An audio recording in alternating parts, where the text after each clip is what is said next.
This is section 8.8.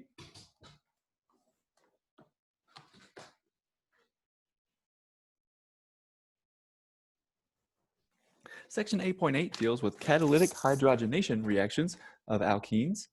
And what we mean by that is the addition of two hydrogen atoms across the CC double bond, as shown here. So in this reaction, if you have an alkene under hydrogen gas pressure in the presence of platinum metal, you can fully reduce or add in hydrogens to the CC double bond in 100% yield.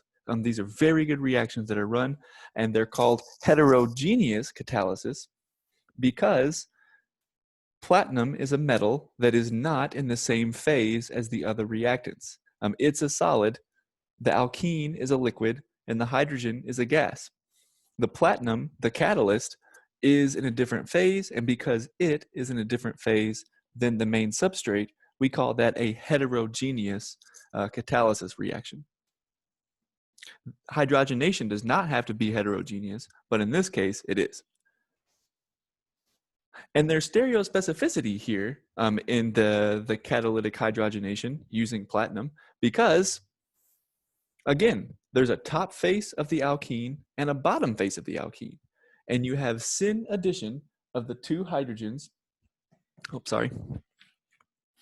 There's a top face and a bottom face of the alkene, and you have syn addition of the two hydrogens either to the top face or the bottom face. And the reason why this is, before we get into the reason why, let's show something else interesting. This cyclohexene can have 4 different enantiomers. One set of enantiomers that results from syn addition, and one set that results from anti-addition. In this case, in platinum catalyzed hydrogenation, you only get the syn enantiomers. So, like, say for instance, with this enantiomer, the anti-enantiomer would be one where this ethyl group was up instead of back.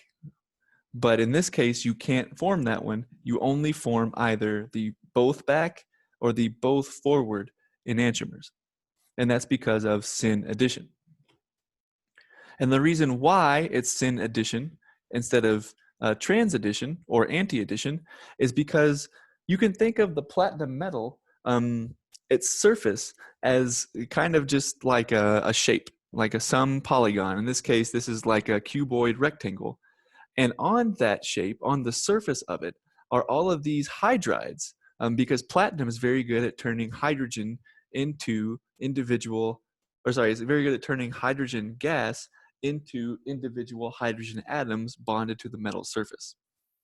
And with those hydrogen atoms bonded to the metal surface, if the alkene comes close enough to the surface, there happens to be a reaction where the hydrogen attaches itself to the alkene at the same time that the alkene bonds to the metal on the surface. And with this bonded alkyl metal complex, then a hydrogen can attack that carbon atom, resulting in a syn addition. And this is how platinum catalyzed hydrogenation reactions occur. And the key is that syn addition is totally due to the metal surface. The metal is a stationary phase, and the reaction happens totally on one face of the molecule. As I said, we don't have to have heterogeneous catalysis. We can have what's called homogeneous catalysis, where the catalyst is actually in the same phase of the reaction as the reactant. So in this case, you have a cycloalkene, as we saw before, reacting with hydrogen gas under pressure, but this time the catalyst is this rhodium catalyst that is also dissolved in the reaction mixture. And with the catalyst also dissolved in the presence of hydrogen, you also make a syn addition product. However, there's no real way to control which isomer you get, whether that's forward or back, because there's no chiral part of this molecule that's forcing selection of one enantiomer over the other. For that, we would have to have what's called asymmetric or enantioselective catalysis to really be able to increase the selectivity for one enantiomer over another, potentially. And this has been a fairly new part of chemistry in the past 40 or 50 years or so, which now is fairly new. But there are two very famous types approaches to do this. And these two are shown here. In general, the idea is that you need some type of chiral ligand that forces the molecules, when they attach to the metal here and here, to adopt some chiral configuration, so that instead of only having a racemic mixture of enantiomers, you select for one over the other. Remember, both of these types of ligands, this one and this one, have chirality.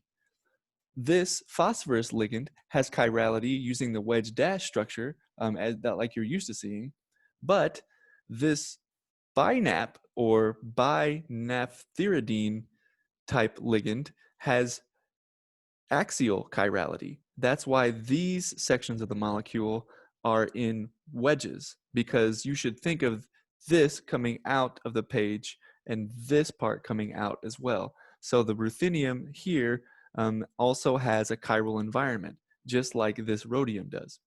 And with a chiral ligand, it turns out you can perform very good enantioselective reactions. You can do hydrogenation reactions, such as on this vinyl alcohol in the presence of hydrogen gas and the ruthenium binap catalyst, to fully reduce it in very good enantiomeric excess, 95% of just this one enantiomer.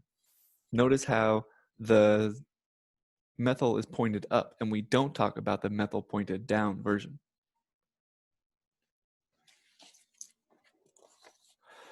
But as was the case with a few other reactions that we saw, alkenes are not the only molecules to undergo hydrogenation reactions.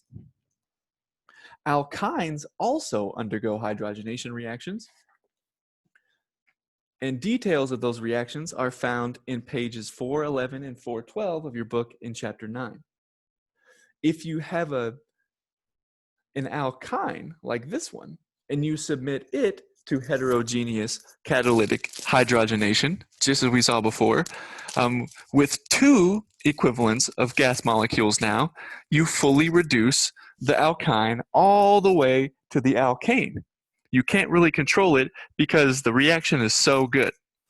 However, you can stop the reaction at the alkene if instead of platinum, you used a poisoned palladium catalyst called Lindlar's catalyst.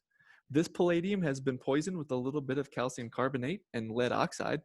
And if you do that, it has just enough power to hydrogenate an alkyne to an alkene, but not to the alkane. And what's very interesting about this reaction is because we're talking about syn addition on the same face of the alkyne, you preferentially make the cis alkene only. The trans alkene does not get formed here due to the facial nature of this reaction.